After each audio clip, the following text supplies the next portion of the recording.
yeroo tokko tokko hojjettanis waan baay'ee gootanii isiniin darbu. Jireenya akka barbaaddanitti jireenyi akkasiin barbaaddanitti isiniin jiraatamu. Kanaafiyyuu biyya lafaa kanarraa wanti boqonnaa namaa kennu yoo jiraate du'a qofaadha. Anis amma guyyaa irratti waan hojjedhee isin jibbisiisee isin gaddisiisee warri jirtan dhiifama naa godhaa. Anaa fi guyyaan har'aa guyyaa boqonnaa kootiiti. Yeroo gaarii qabaadhaa. Jechaan qabu bakka. Anaaf kun guyyaa dhumaati. Guyyaan boqonnaa koos har'adha. Isin jaalladha. Yeroo gaarii qabaadhaa. Guyyaan kun akka dhuftu ergixeenyaan ture. Kanaafiyyuu anaan amma jireenyi nagayeera. Hojjedhee jireenya jiraadhus argeera. Warri isin gaddisiise dhiifama. Maatiin koo, obboloonni koo, hiriyoonni koo hundi keessan dhiifama guddaa naa godhaa. Anaan kana booddee boqonnaa kan naa kennu hojii yookaan gaa'ela osoo hin taane kana booddee boqonnaa naa kennu du'a qofaadha. Kanaafiyyoonis bakkaanii fidadhe deemaan jira waan ta'eef isinin jaalladhaa. Yeroo gaarii turtii qaarii qabaadhaa. Namoonni naannoo Booniin jirtan hundumti keessan dhaamsa kana dhaggeeffadhaa. Booniin nama nuti miidiyaa irratti tiiktookii keessattuu feesbuukiidhaan yeroo baay'ee beeknudha. Nama kolfituu fi taphattudha. Nama karaa garaagaraa bashannansiisuudhaan beekamti. Hojii garaagaraa fi qoosaa garaagaraadhaan miidiyaa ishee irratti beekamti. Guyyaa har'aa garuu maal akka ishee mudate hin beeknu fuula tiiktookii ishee irratti akkasumallee fuula feesbuukii ishee irratti waan isheen poosti goote argine baay'ee rifanne. Egaa mucaan kun maal akka isheen taate hin beeknu waan ta'eef adaraa keessan namoonni naannoo ishee jirtan iyyaafadhaa gaafadhaa. Viidiyoo isheen tiiktookii irratti poosti goote tokko yeroo arginu egaa haalli isaa gaarii miti. Egaa akkas jechuun dubbatti anaaf guyyaan har'aa guyyaa dhumaatii jetti. Warran isin gaddisiise dhiifama naaf godhaa. Nagaan turaa kan jedhu viidiyoo hojjettee jirti jechuudha. Egaa wanta qoosaa miti.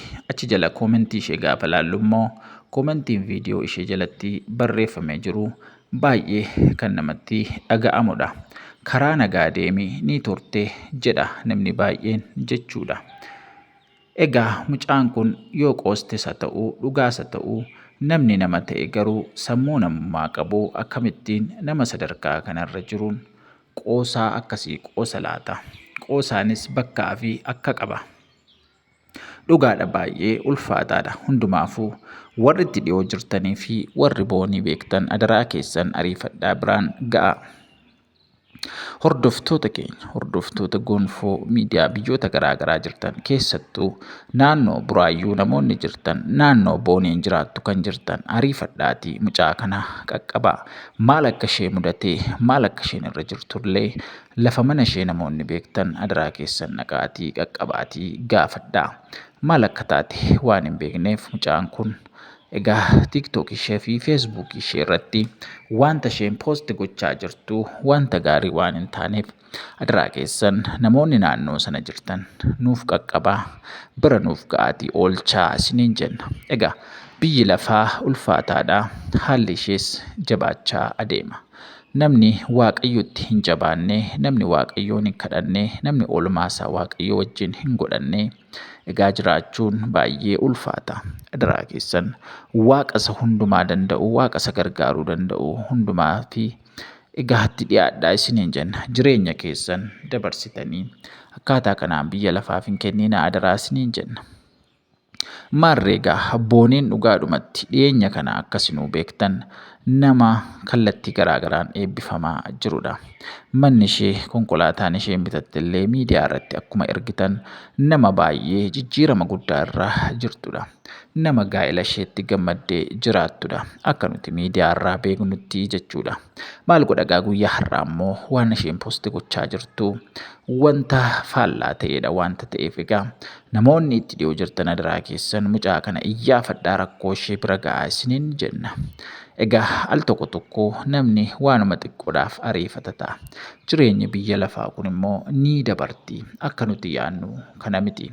Kanaaf adaraa keessan wanta xiqqoof jettanii haala ulfaataa keessa of hin galchinaan dhaamsa keenya dhaamsa gonfoo miidiyaati. Waaqayyo isin haa eebbisu. Adaraa keessan egaa haga isiniif danda'ame obboleettii keenya Boonii yookaan haadha manaa Joosii jechuudha. Lafa isheen jirtutti iyyaafadhaatii maaltu ishee mudatee maal keessa akka isheen jirtu nu iyyaafadhaa isiniin jenna.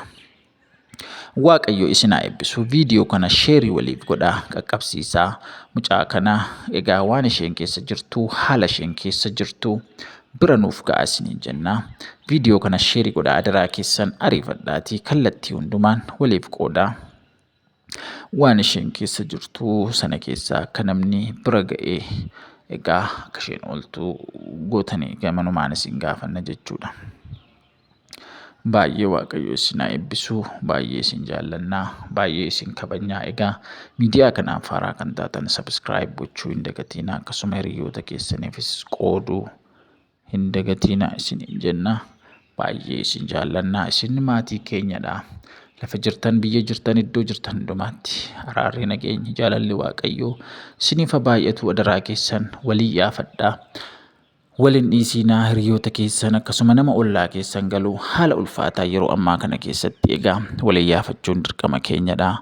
Waan namarra ga'uun beekama wanta ta'eef jechuudha. Qaala'insa jireenyaa haala ulfaataa nama keessa jiru keessatti waliin dhiisinaa walii yaafadhaa wal barbaadaa waliin ta'aatii jireenya keessan geggeessaa. Nama waan nyaatu hin qabne gargaaraa.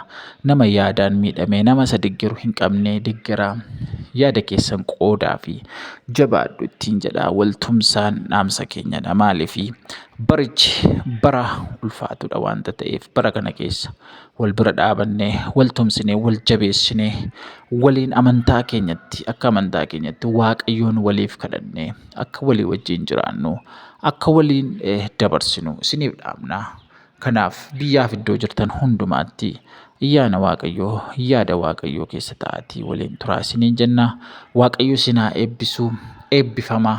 Kun dhaamsa keenya dhaamsa gonfoo miidiyaati. Waaqayyo iddoo jirtan hundumaatti ayyaana isaa isiniif haa baay'isu. Eebbifamaa.